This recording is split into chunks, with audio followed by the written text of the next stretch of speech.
Want to make your own podcast? Spotify's got a platform that lets you make one super easy, then distribute it everywhere and even earn money. All in one place for free. It's called Spotify for Podcasters. Here's how it works. Spotify for Podcasters lets you record and edit podcasts right from your phone or computer. So no matter what your setup is like, you can start creating today. Then you can distribute your podcast to Spotify and everywhere else podcasts are heard. Video podcasts are also available on Spotify. With Spotify for Podcasters, you can earn money in a variety of ways, including ads and podcast subscriptions.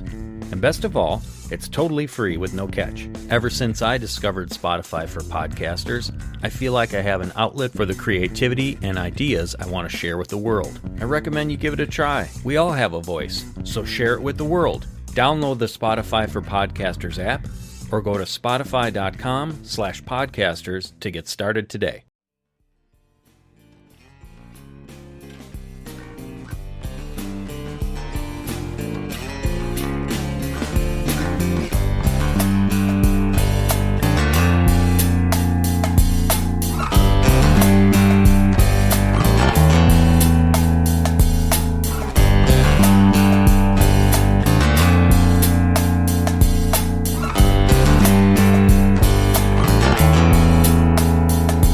Well, just like we're doing today with CRISPR and this newer technology of DNA splicing.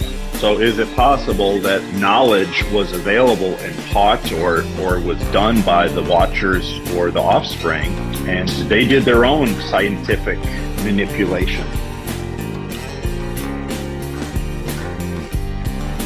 Maybe they even had the ability to manipulate those things, not necessarily with a laboratory, but maybe even as an ability. And God found that to be very offensive or sinful.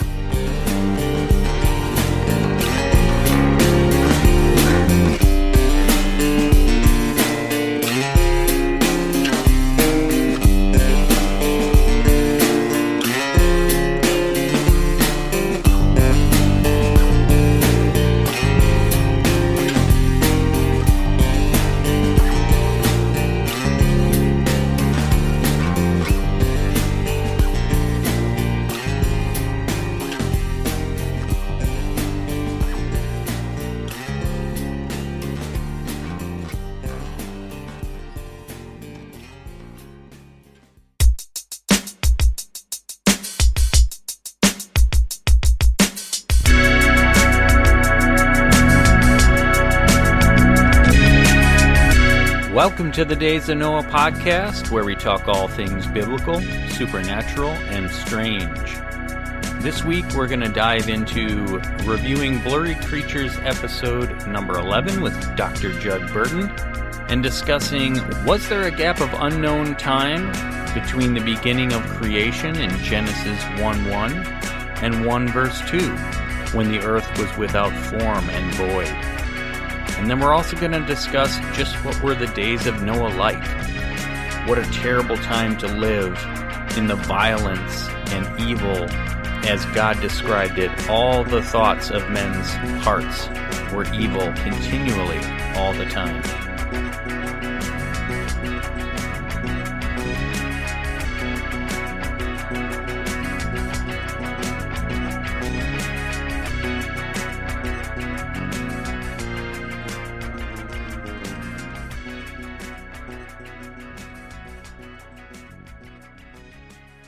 Well, all right. So this week we're going to go over Judd Burton, guest on Blurry Creatures episode number 11. And I didn't write down the title of the show for some reason. Do you guys remember? Episode 11 with Judd Burton. I think it was something to do with, it might have even been the Days of Noah, the title of our show. Because he's talking about the antediluvian world. Right. The Ancient Giants with Dr. Judd Burton. And that Ancient Giants? Okay. It was his first, it was the first time on the show for Dr. Judd. Oh, that's right. Yeah, I was telling Don, he turned into one of my favorites. He just He's just a living encyclopedia Yeah. as far as his knowledge. Yeah, he can rattle off research. stuff. I'd say maybe Gary Wayne, Michael Lake. Those are a couple more guys that are just fountains of knowledge right off the top of their heads. Don, the Gary Wayne that Peter just mentioned. So I listened to an episode where he was being interviewed on Blurry Creatures. Uh-huh. And then, at the end of the show, they're usually plugging their books and their websites and stuff. And go figure, I owned his book. It was on my bookshelf. I hadn't even opened it yet. And it came highly recommended, and it's just one of many that I need to read. And go figure, I get to listen to him expound on his book before I even opened the book. But which book was that again? The Genesis 6 Conspiracy. Oh, you do, and that one's like 800 pages, right? Oh yeah, I got it on paperback, but yeah, it's thick. Yeah, so I have the Kindle, but I think I'm gonna need to do like an Audible upgrade if they have it available, because that one's gonna be tough to get through. Just reading, I always get through books faster audibly. So yeah, me too. Yeah, it helps. All right, so in review of Episode 11, Judd Burton, Ancient Giants. So I think one of the first questions, and they spent a good deal of time talking about this, what were the days of Noah like? So the word is antediluvian, before the deluge.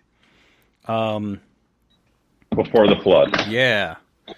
So one of the things Judd says is, he just kind of mentions it in passing. He doesn't really go into why, although we've kind of heard this before from Tim Alvarino and others.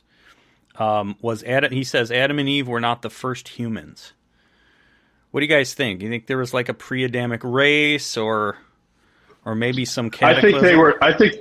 I think Adam and Eve were I believe the Bible is truth. I don't that Adam and Eve were the first sons of God in the human form.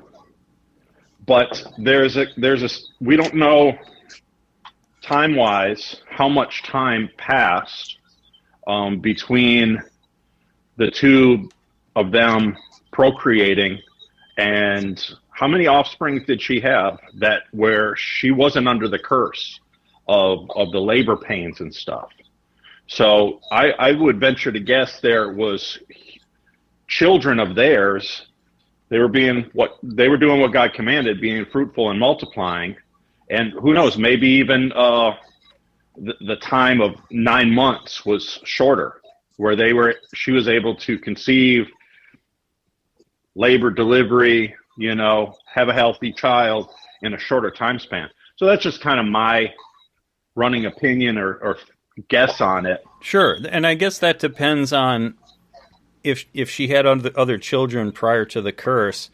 I mean, Cain and Abel being the first that the Genesis records, so we would after the curse. Yeah, we would have to have some sort of reason to believe that there was some prior to that.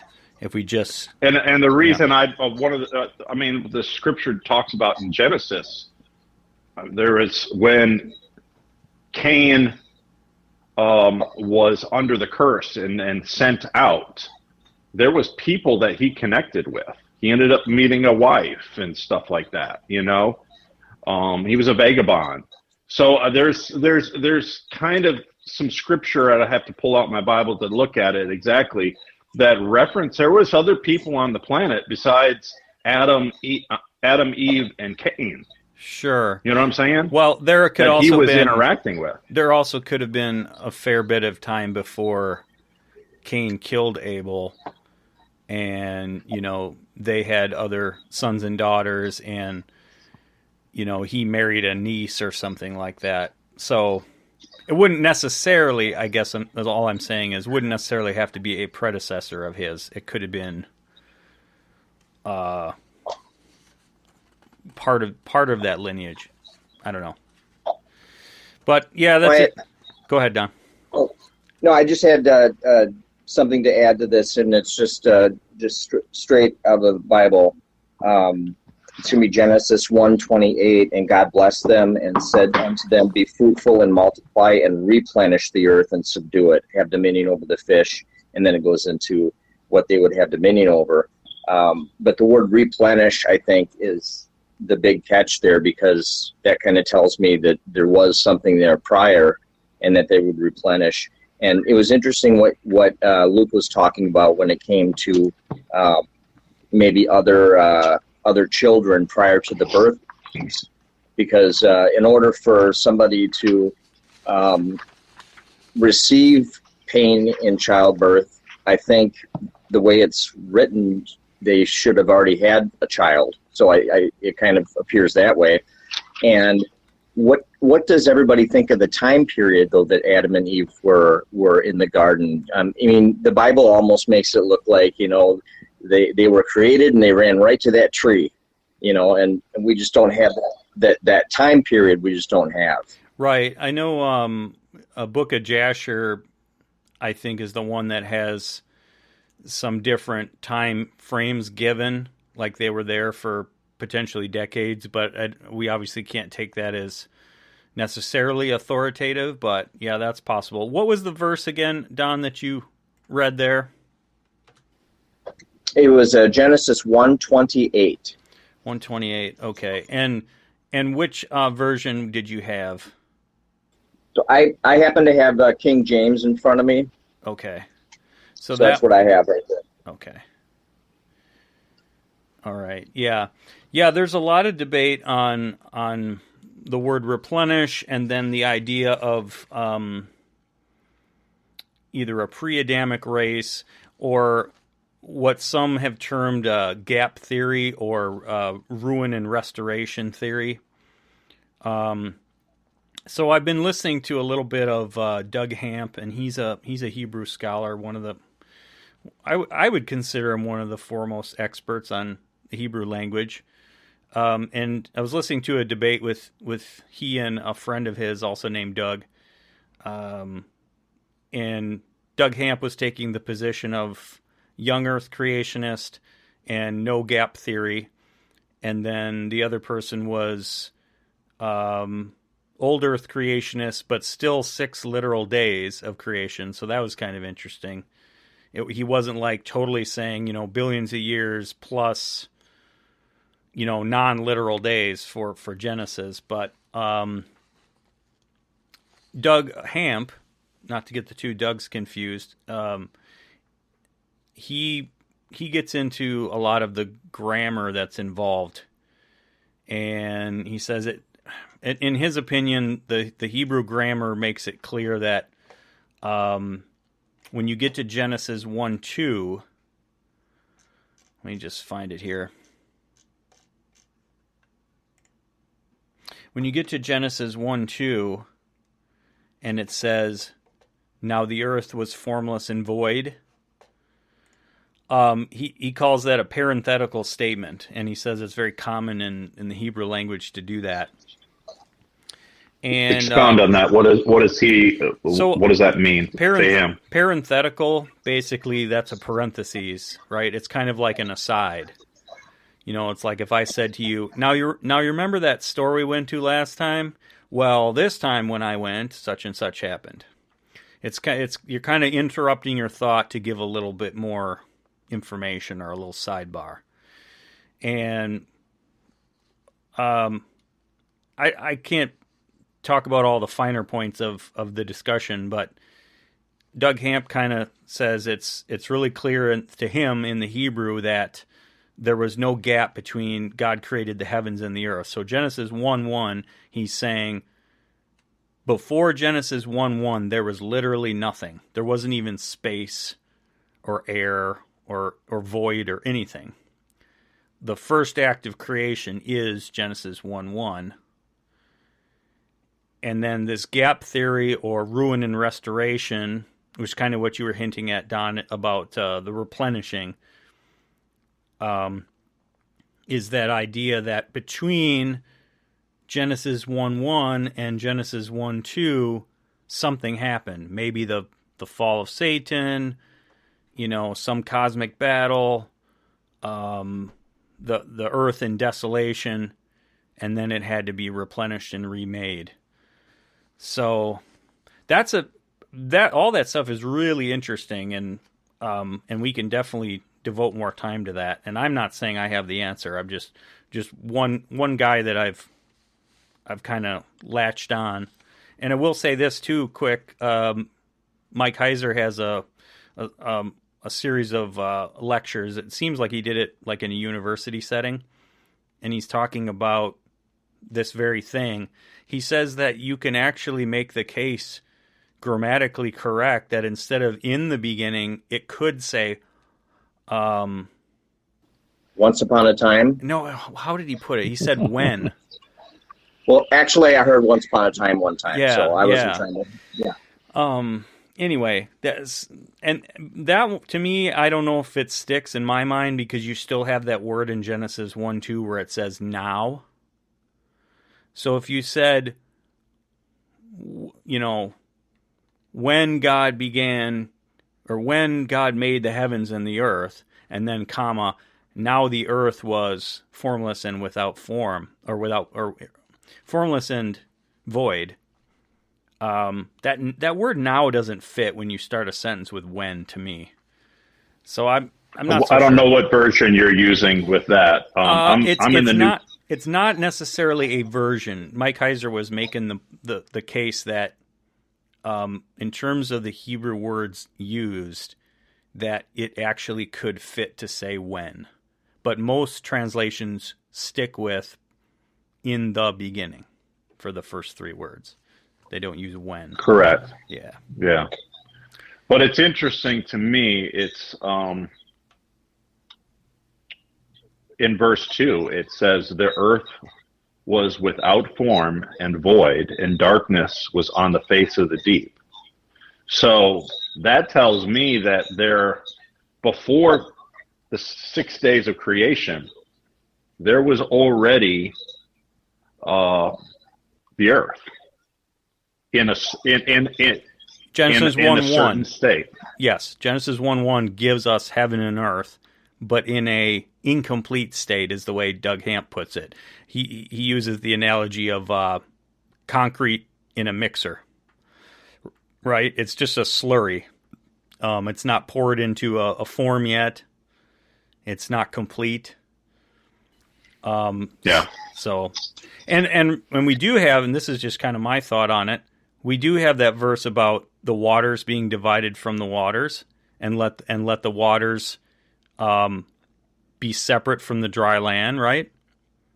So what if the earth literally was a slurry of water and soil and rock, and then he separated them? That would make a lot of sense, because then it would literally be like concrete in a mixer. It would just be like this, this goo. And then he separated the land, separated the water. That would make sense.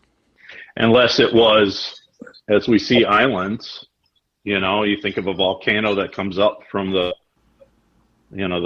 ocean floor. Oh, and forms brand new land. So perhaps the earth, as it was said in verse 2, was without form and void and darkness. So you've heard Tim Averino discuss this.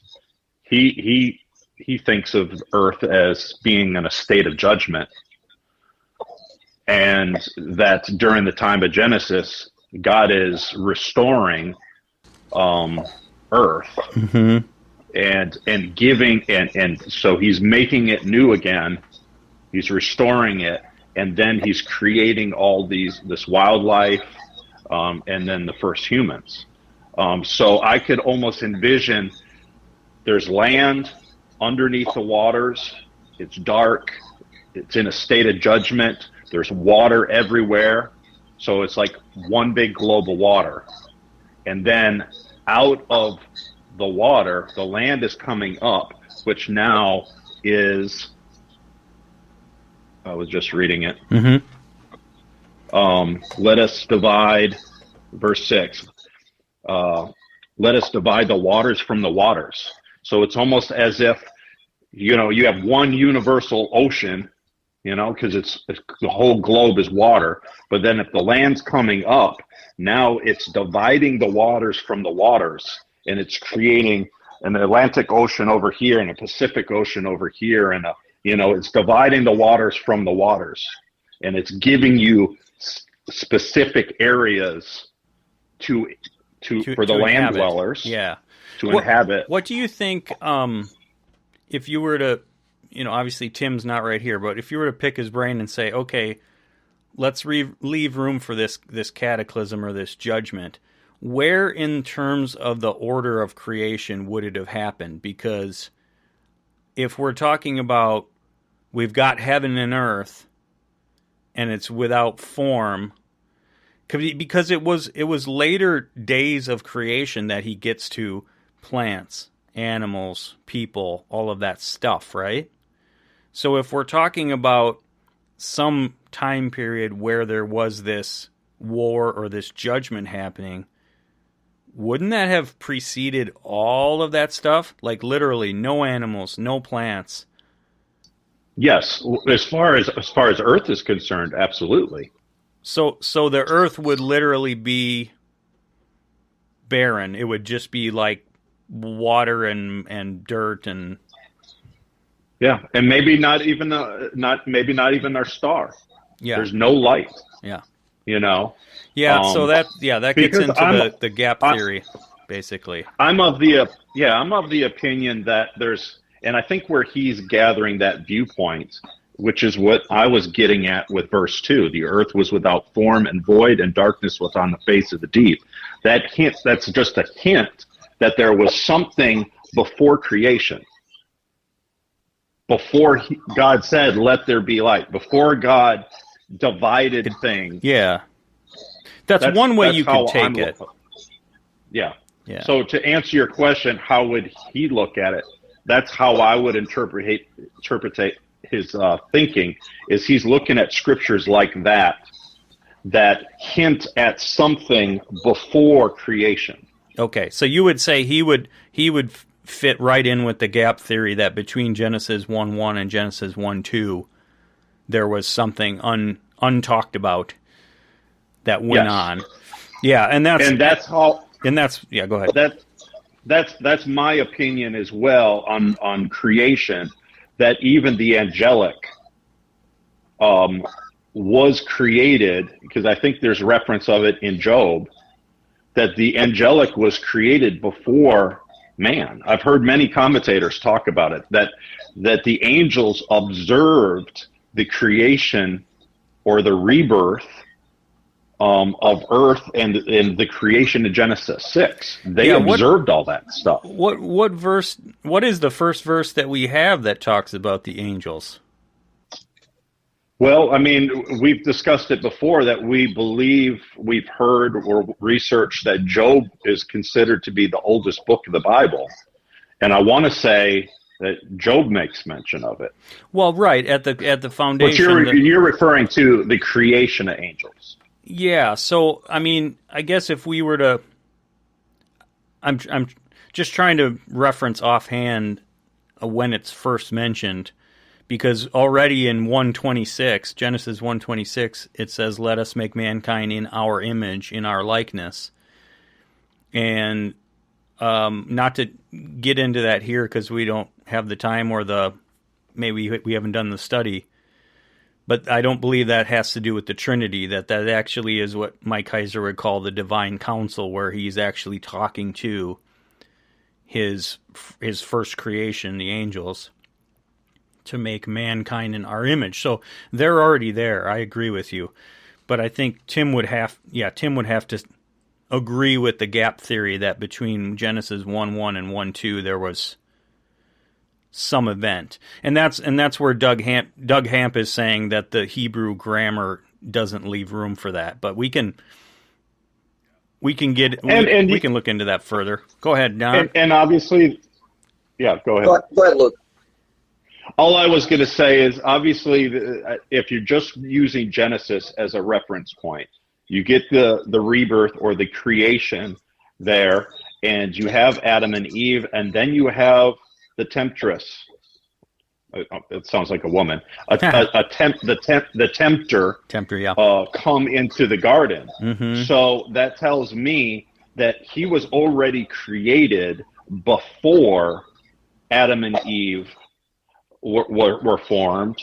He already fell before Adam and Eve was created, and he was sitting back observing all this, and then he sees an opportunity to mess with God's creation. What were we going to say, Don? I was looking at the verse in Job where it talks about what I believe is the first talk of angels. It's Job 38. I like to start with 2 simply because it's just fantastic. Who is this that darkens my counsel by words without knowledge? Gird up now thy loins like a man, for I will demand of thee an answer, thou me. Where wast thou when I laid the foundations of the earth? Declare if thou hast understanding. Who hath laid the measures thereof, if thou knowest? Or who hath stretched the line upon it? Whereupon are the foundations thereof fastened, and who laid the cornerstone thereof? When the morning stars sang together, and all the sons of God shouted for joy. Right. Yep. Yeah, I agree. Yeah, it's definitely in there before. So if the Hebrew points to the sons of God and the morning stars as being angels, and I haven't done the research, but I think I've heard Dr. Mike Heiser talk about this scripture, that they are angels. That's just another evidence, I believe, Don gave us of the angels being around before Adam and Eve. Yeah, no, I agree. I think we can all agree on that. It's just the question remaining of, was there some gap? And does the Hebrew grammar leave room for that? So I think that's probably a good topic in and of itself. We can dig into further, because and even if we don't all agree, that's okay, because I think it's good to understand that. Now, Dr. Judd Burton, he tends to go with kind of a longer timeline, because he references the Pleistocene era or the Ice Age, which I looked that up. It's basically, I think it was about 2.5 or 2.7 million years ago, and then ending about 9,000 BC. And so he's talking about the flood of Noah happening right around the end of that. And that's where I mentioned, I think on the last time we talked, I'm a little sketchy on that timeline, just because if you go with a literal, okay, Adam and Eve, and then you kind of count down the generations, and then you count forward to today, you don't get 9,000 BC. You get like 2,500, 3,500 BC. So I know the 9,000 BC works well with like what Graham Hancock and Randall Carlson are finding out, right? Because they're talking about rocks, megaliths being burned, like some sort of solar event happening. You guys recall that? Yep. Yes. Yep. Or like an asteroid calamity, something like that. So, yeah. So I'm not. Which would be like, a nuclear blast. The impact would be, a fiery one. It's interesting. I don't know if you guys have ever heard this. So, the names of the first patriarchs, I guess you call it, of creation, are really interesting if you string them all together. Okay, so you have Adam, and then Seth, and then Enosh, Kenan, Mahalalel, Jared, Enoch, Methuselah, Lamech, and then finally Noah. Okay, and if you take all of those names and you take their meaning, look at what it says. Man appointed mortal sorrow, the blessed God shall come down teaching, his death shall bring the despairing rest. Isn't that fascinating? Wow. I didn't, yeah. I was looking at your outline that you had sent, and I saw Adam Man set the point, but I failed to read it directly like you did. Yeah, vertically, right. Yes. Yeah, so it's incredible. That's something else. It's incredible how those names God put that together. Now, one thing we could do too is, as we're talking about maybe doing this like a book club sort of thing, where I know we're using Blurry Creatures episodes right now, which is fine, but I'm listening to Ryan Pitterson's book, Judgment of the Nephilim, and he's got a really interesting section about Lamech, possibly being the first family that made the bargain with the fallen angels to, let them marry their women in exchange for knowledge. And then Methuselah, whose name means his death shall bring. Basically, Ryan talks about Methuselah being like a walking time bomb, because his name literally means that when he dies, the end of the world is coming. And and then the Bible says, well, I'll just read this because this is from Ryan's book. This will say it a little better. Okay, so this is from Ryan Pitterson's book, Judgment of the Nephilim. It is noteworthy that Enoch walked with God after he begot Methuselah. Something at that specific juncture in his life brought the prophet to a life of devotion to the Lord. Methuselah's name provides a clue. The name Methuselah in Hebrew means, when he is dead, it shall be sent. Such an ominous title was an indication that Enoch received divine revelation at the birth of Methuselah, and the prophetic message was of a coming judgment upon the earth. A closer look at the timelines of the genealogies of the patriarchs suggests it's no coincidence that Methuselah died in the same year the flood was sent upon the earth. Enoch knew centuries in advance that the destruction of the earth and the human civilization was linked to the life and death of his child. And then he quotes theologian A.W. Pink, who wrote this: "Suppose God should say to you, the life of that little one is to be the life of the world. When that child dies, the world will be destroyed. What would be the effect upon you? Not knowing how soon the child might die, there would come before you the possibility that the world might perish at any time. Every time that child fell sick, the world's doom would stare you in the face. Suppose further that you were unsaved, would you not be deeply exercised? Would you not realize as never before your urgent need of preparing to meet God? Would you not at once begin to occupy yourself with spiritual things? May not some such effects have been produced upon Enoch? Be this as it may, and it is difficult to escape such a conclusion, it is certainly implied that from the time Methuselah was born, the world lost all its attractiveness for Enoch, and from that time on, if never before, he walked with God."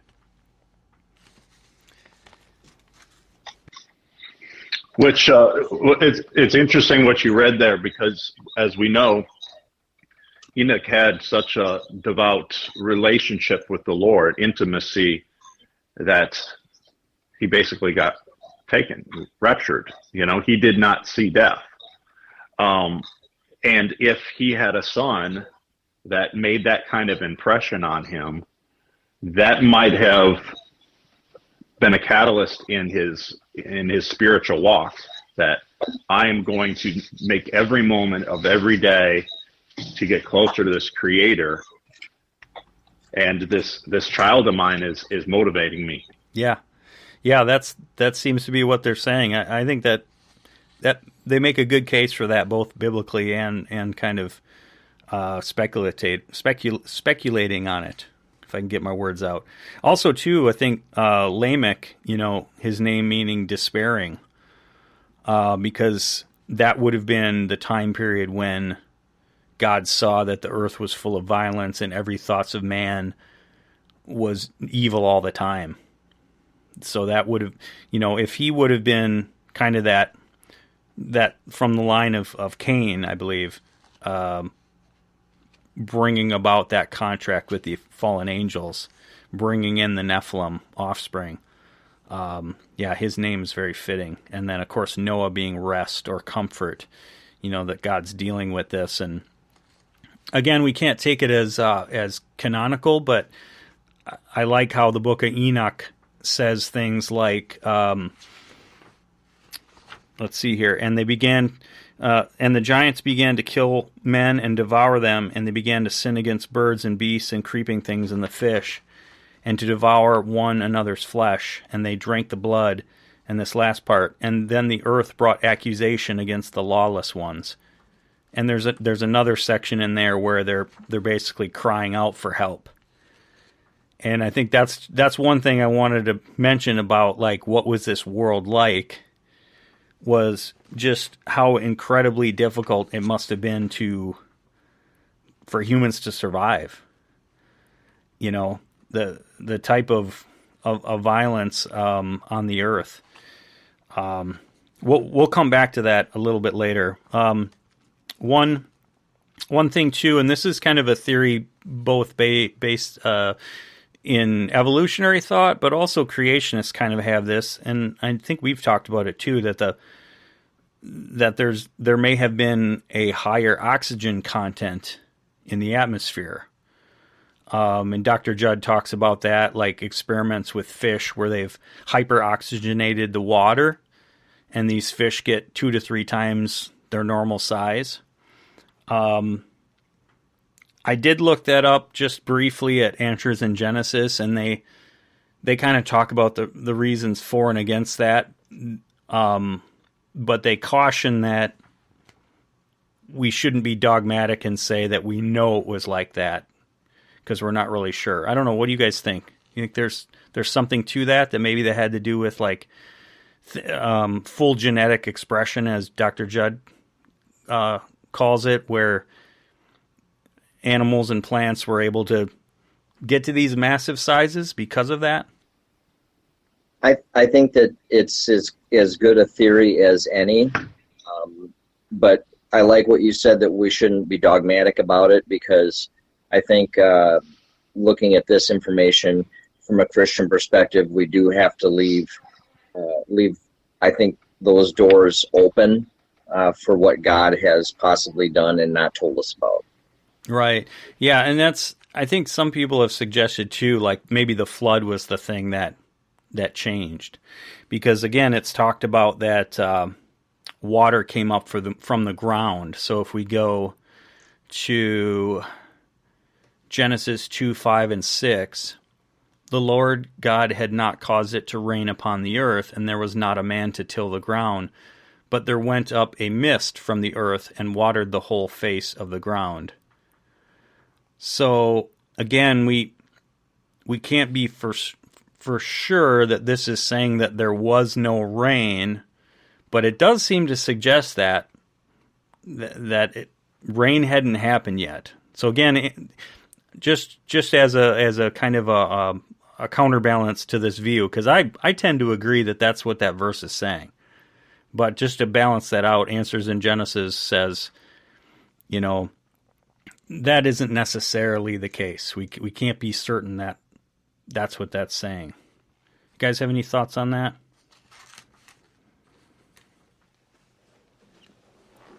So once again, it's Genesis 2, 5, and 6. And talking about the mist coming up from the ground, and that there was no rain. Basically, kind of like a rainforest condition is what I would imagine. One of the things that Answers in Genesis says, I'll just read it here. Another often overlooked aspect of this argument is that rain is an integral component of the water cycle. So that process of evaporation, cloud formation, and precipitation to recycle the water supply. Well, it's possible, because if you look at the Genesis 2, where you're making mention of that mist coming up, this is before the fall. So this is before the fall of Adam and Eve. So it's possible God used that type of method to water everything. to provide the nutrients for the plants and everything. And it was after the fall, things changed. I mean, the whole planet changed. The DNA potentially even changed of Adam and Eve. I know there's speculation on that. But that might have been, rain might have came after that.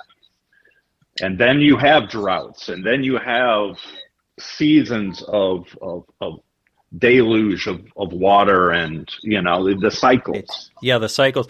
Yeah, I think one thing the Answers in Genesis overlooks is they're kind of suggesting here that this water cycle is necessary, but I don't know that it is, because if you guys have ever done like a little project in school growing up where you make a little terrarium, right? And you've got you put some water in there, and then it basically just I mean, it is a cycle in a sense, but it's not rain. It just stays kind of misty and humid, right? And the water cycles through. There is evaporation and all of that, but it doesn't need to rain.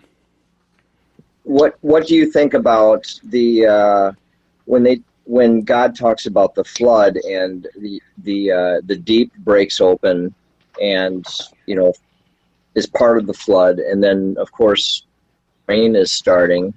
Windows of heaven. Windows of heaven. My thought is, and this just kind of came to me, but my thought is that when God talks about placing his bow in the clouds, it seems like that's the first time it's happening. And if there was rain like all through, the beginning of time, then God would have had to supernaturally make no rainbows, right, appear. Just to stop them from appearing. Yeah, that's what I've often thought too. And that's brought up in this article on Answers in Genesis as well. And their position is that the fact that God does not imply that he had never set a rainbow in the clouds before, but only that from now on the rainbow would have a special significance. So again, they're trying to just leave open the possibility that there could have been, but now this time it has a special significance. But I'm kind of with you. It's the first time it's mentioned. It does seem to have significance that way. I don't know. There's lots that kind of leave open a lot of speculation. Let's see here. All right. The so-called Golden Age, full of violence, bloodthirsty giants. So it's talked about too, just the idea of the giants subjugating humanity. Even with Michael Tellinger and the kind of the Sumerian parallel creation story of the Anunnaki. Luke, you and I talked about that, where that's basically the Watchers. That's basically the angels. It's just a non-biblical understanding of it. Is like humans were the slaves. Like we were eaten, we were treated awful. Whatever they wanted to do, they could do. And that's where I was reading the verse from the book of Enoch about devouring one another's flesh and drinking the blood. And just if you think about it, that's the original like vampirism, right? Like the drinking of blood came from that originally. As a precursor.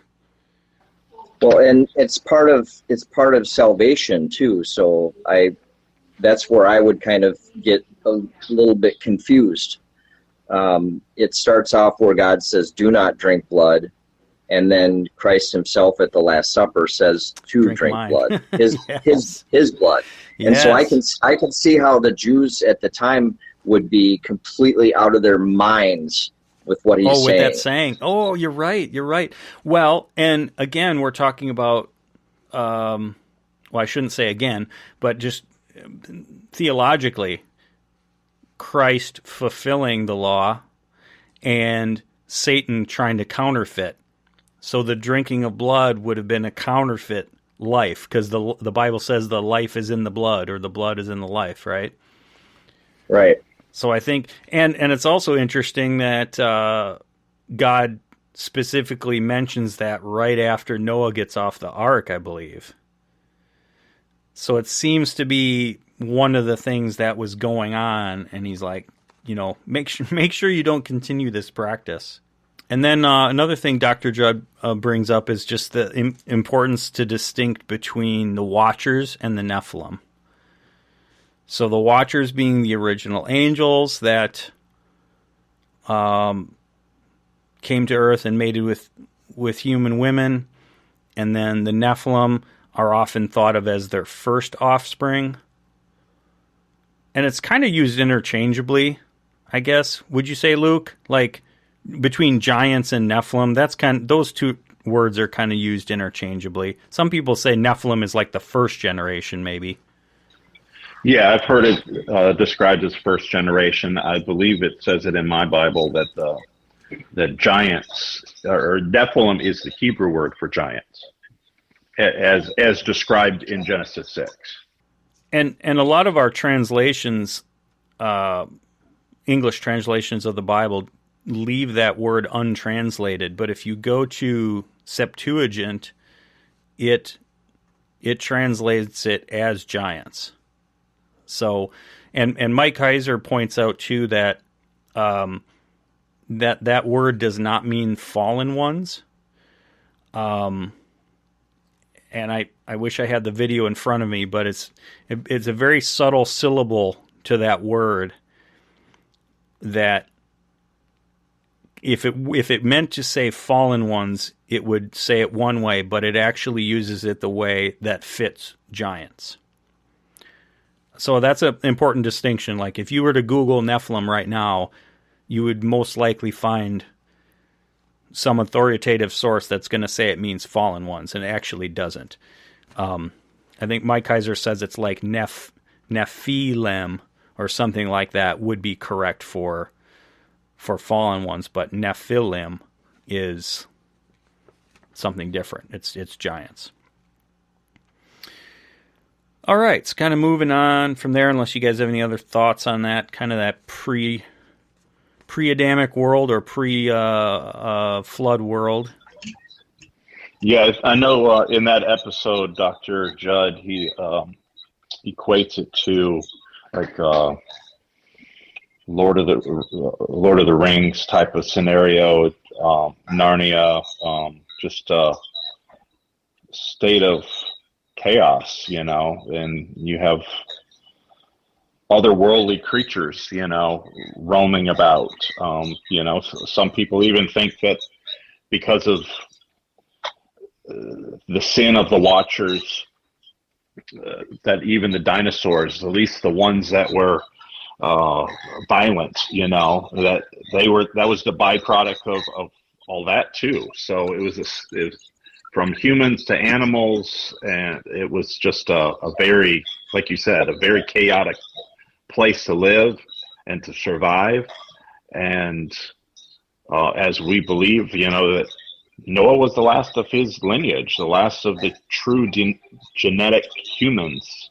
And he was being rescued by God to fulfill the gospel, fulfill the lineage to the Christ to save the world. And so yeah, our mind cannot fathom what the state of the world was during that time. Yeah, I'm with you on the dinosaurs. Thanks for bringing that up, because I had that in my notes for later, but that actually fits really well with kind of talking about this antediluvian world. Yeah, I'm with you that I just don't see it making sense that. So, well, let me preface it this way. I don't believe in the, 65 million years ago dinosaurs walked the earth. I think there's a lot of evidence that they're much more recent than that, and that they were among us with humans.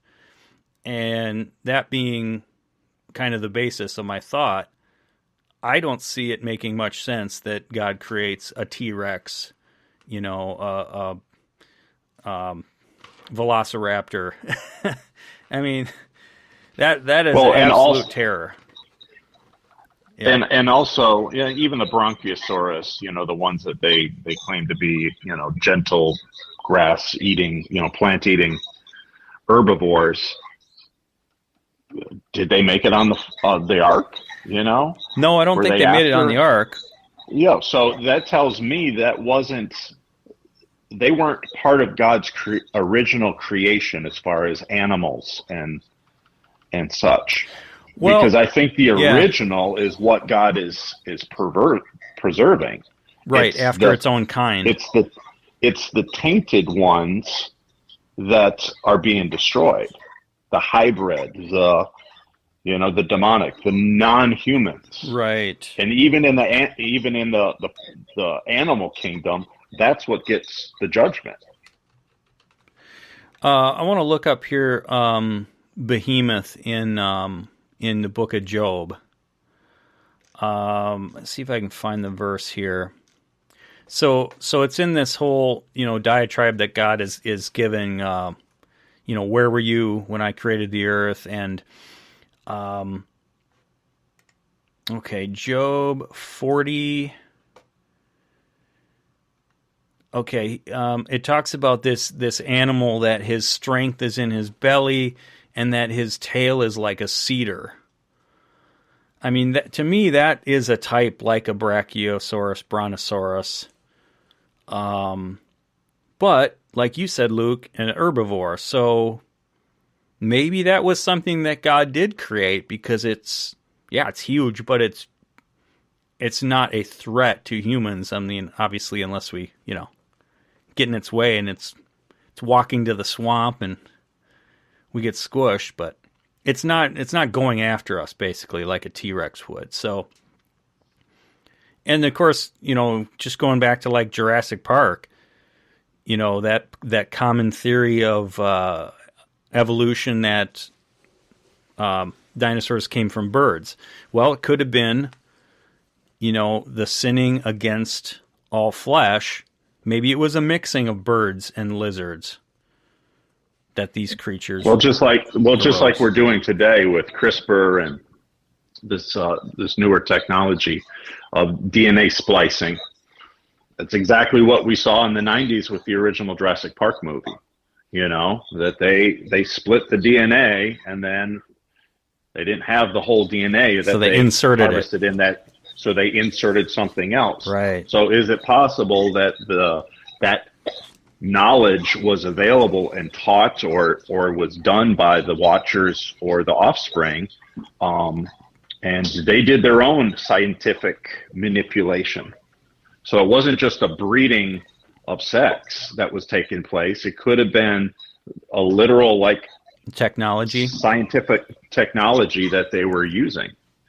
Yeah, that would make sense, and we don't know if that took place or not. And as we've seen, and as we've talked about, the Watchers had knowledge and understanding of creation of life much beyond, humans at the time. They definitely could have been involved in that. Maybe they even had the ability to manipulate those things. Not necessarily with a laboratory, but maybe even as an ability, and God found that to be very offensive or sinful.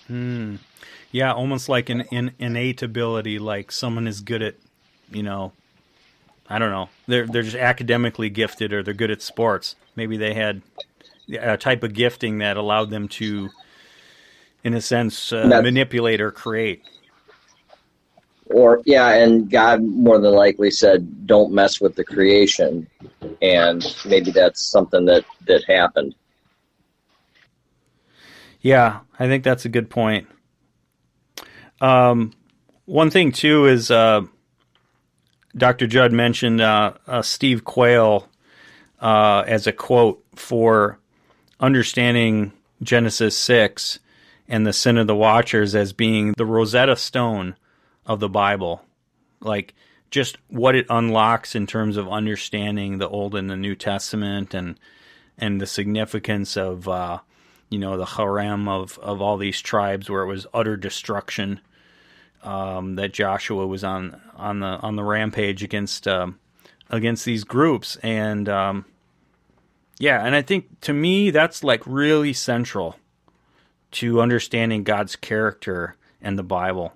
If we don't have that understanding, we can't make a lot of sense of what God does and why He's telling people to wipe out everybody. So yeah, I just love that I couldn't find the exact quote of Steve Quayle saying that, but I know Dr. Judd mentioned that on this episode. So, and then we kind of get into the questions of like, how long was human history, which we kind of already talked about a little bit. Pre-Adamic race. I think some of those questions, we should dig in a little bit more to that. Maybe look at some of Doug Hamp's stuff with the Hebrew grammar, and then look at some of these gap theory, ruin and restoration theory. Luke, I kind of wonder if Tim Alberino's book Birthright has a chapter or two on why he thinks there was this cataclysm event or this war. I believe it does. Does it? Okay. I think he makes mention of it in some of his interviews on Blurry Creature. And if you were to look him up on YouTube, I think he did kind of a commentary to his own novel, to his own book, in the YouTube format. And I think he does expound on that in the book. Yeah, I think that, I find myself disagreeing with him from time to time, but I don't think that necessarily means he's wrong and I'm right, but it definitely makes me want to dig in more to understand kind of where he's coming from on that. But and like he says, that it's how he makes sense of it in his brain, the timeline, and answers the questions like we just looked at in Genesis 2. The earth was without form and void, and he's seeing these little hints, and he's like, he's probably adding to Scripture. So there's some asterisks that need to be added there. This is my opinion that this Scripture means this. But I think Don said it earlier, we need to be careful not to say that this is fact or whatever, but leave room for God to explain it later. And I've never heard Tim say that this is definitely the way it was. This is just his opinion on how he parses it in his brain. Right. Yeah. He's a passionate guy, and he tends to assert his beliefs in a way that comes across, if I could say, like he's saying it's fact. When in fact he's really just saying this is how I see it fit. But yeah, I think it's worth digging into more to have an understanding. And Doug Hamp's a debate opponent, Doug, I want to say it's Woodward, but I have to look it up. When he was giving his opening statement in the debate, he was kind of saying one of the reasons that he leans more towards the view that he has is because he's thinking about kind of the things in the astrophysics and the physics of the world and history lining up more with this longer timeline. And I get that. There was another debate I saw years ago against a young Earth and old Earth creationists going at it, and the old Earth was looking at a lot of the astronomical things. They were talking about, the light from a star or all these things. But then in the back of my head, I'm going, yeah, but God could make a rock right now and drop it in my hand, and you could test it, and it would show it's millions of years old. He can make that, Adam and Eve weren't babies in the garden. They were, for all we know, adults. But if you saw them on the street, you would say, oh, you're 30 years old. well, no, I'm actually about 12 hours old, you know? So Right. I don't know if you can use the physical world and say things have to be this old. I think you're right, but if you're of the viewpoint, like we said multiple times, Genesis 2, there was a landmass, there was an earth that was in a certain state.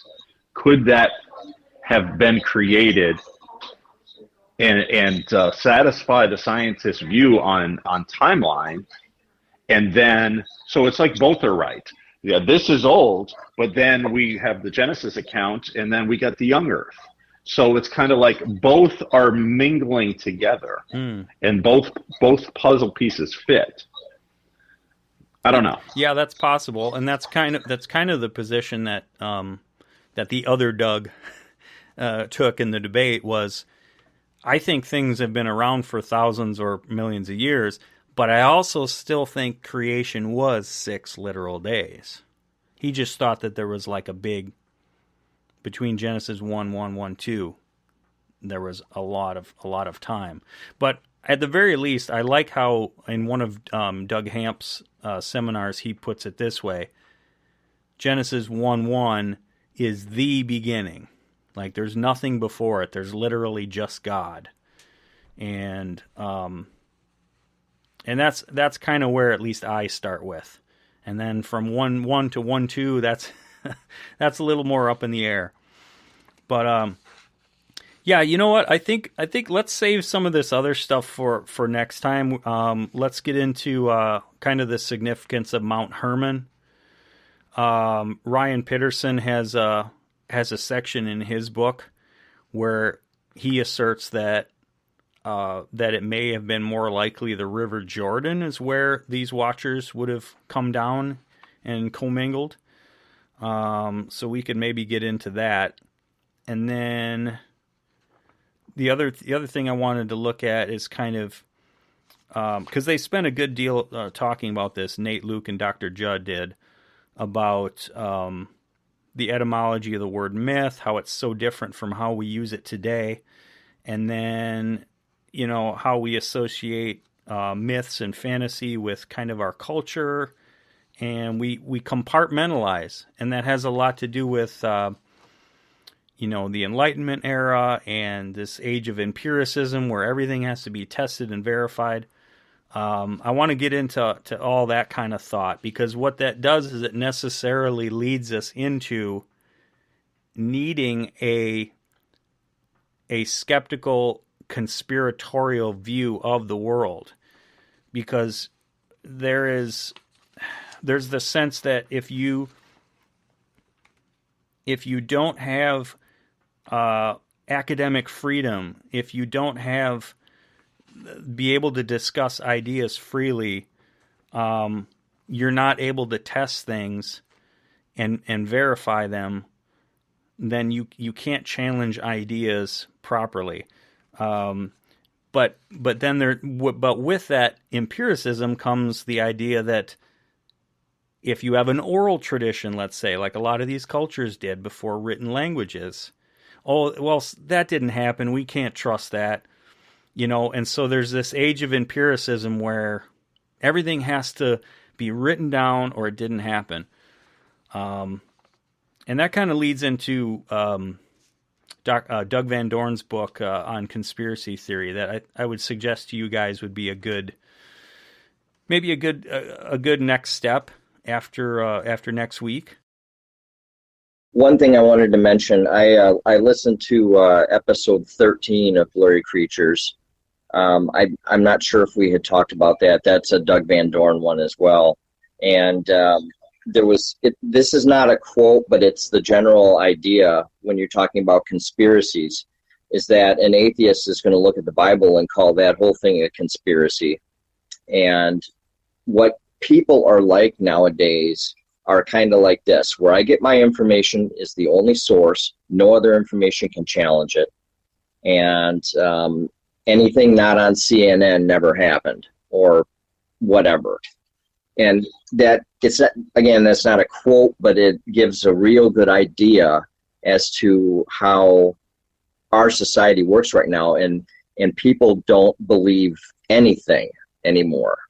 And I think there's a wonderful, mystical world out there that, maybe we're not allowed to at this point see, but some of it kind of slips through. And I don't want to say God leaves cracks in between worlds, but maybe things are coming closer to end times as we talk about these things. Yeah. There's a lot of things have been turned on their head, basically. And again, I want to save a lot of this for next time, but I'll just touch on it briefly.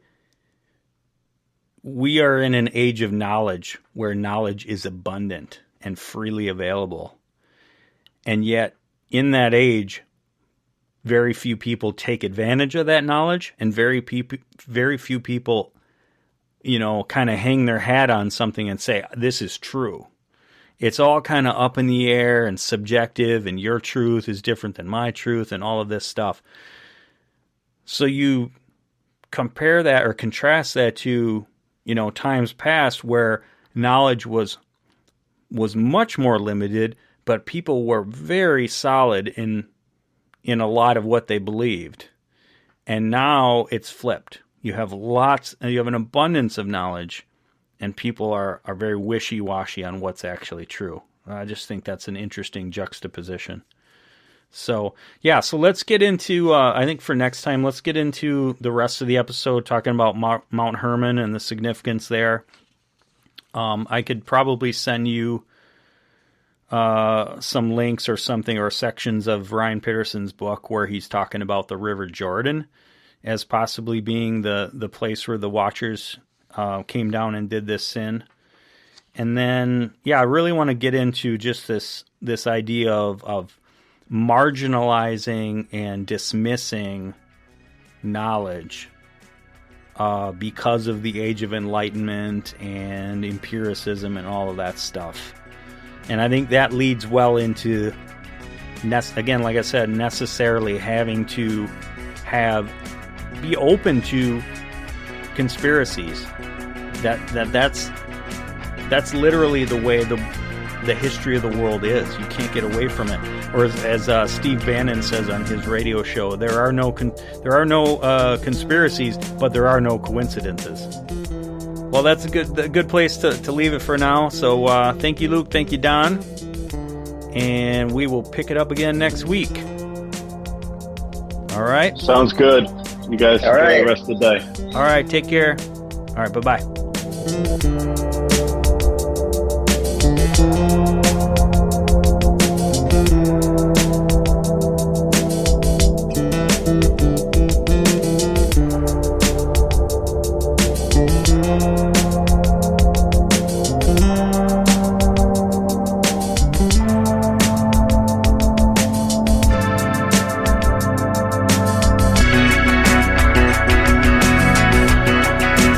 Listening to the Days of Noah podcast. Thanks for tuning in. As always, please leave us a positive review, like and share with your friends and family, just to help grow our audience, grow our listener base, grow this channel to be able to reach more people. We hope to understand the Bible correctly, understand who God is, understand history, and that's why we're exploring these topics. And on top of that, a lot of them are just plain fascinating. So we appreciate each and every one of you tuning in each week. Come back next time. See you then. Bye-bye.